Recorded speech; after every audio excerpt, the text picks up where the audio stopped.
Furnizimi me energji elektrike është kthyer në shqetësim serioz për banorët e fshatit Barbulloj në Lezhë.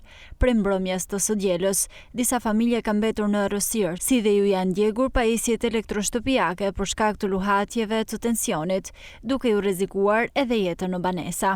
Të revoltuar nga kjo situatë e vazhdueshme, banorët dolën në protestë paraditën e kësaj të hëne, duke deklaruar se problemi me energjinë elektrike është i përsëritur edhe tashmë përbën rrezik për jetën dhe sigurinë e tyre. Sipas tyre, pavarësisht ankesave të vazhdueshme, asnjë investim nuk është kryer në rrjetin elektrik, i cili është i amortizuar dhe në gjendje të rënduar. Por si kështu. Kështu pa energji elektrike hiç. Nuk është e por shtyllat janë këtë tash 30 vjet dënume, janë të pa stabilizuar hiç.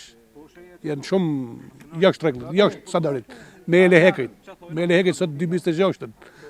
Me lehekët s'ka asnjë mundësi të çon. 17 familje në pasur dhe energji hiç. Që shefe të rinë është nuj komplet.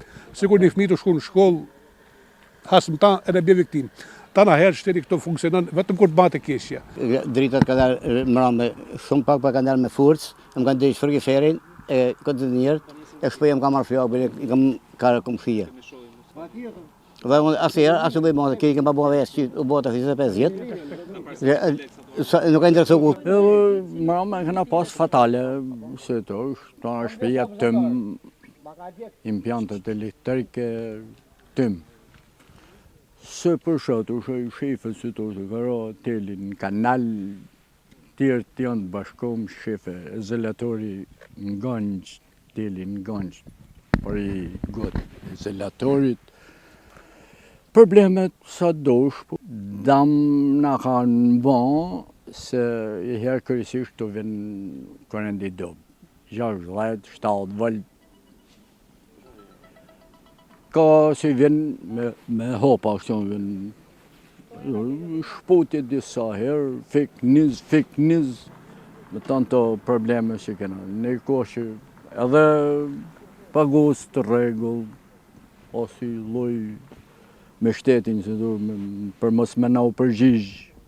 Problemin e transformatorit. Në lidhje direkte. Është jashtë çdo lloj kontrolli teknik. Hyp në verifikoni, nëse ka siguria skon, nëse ka fikun, janë linja të lidhme direkte. Jeni janë ku sa ku kjo? Sa herë jam ankuar. Drejtor pas drejtorin Lezhë. Kam shku ke kujdesin ndaj klientit, kam dhënë intervistë, jam kërcënuar edhe me burg. Edhe ke shky funit nuk kam qenë. Pas problematikës së krijuar një natë më parë, përfaqësues të operatorit të sistemit të shpërndarjes së energjisë elektrike kanë inspektuar nga afër situatën në terren.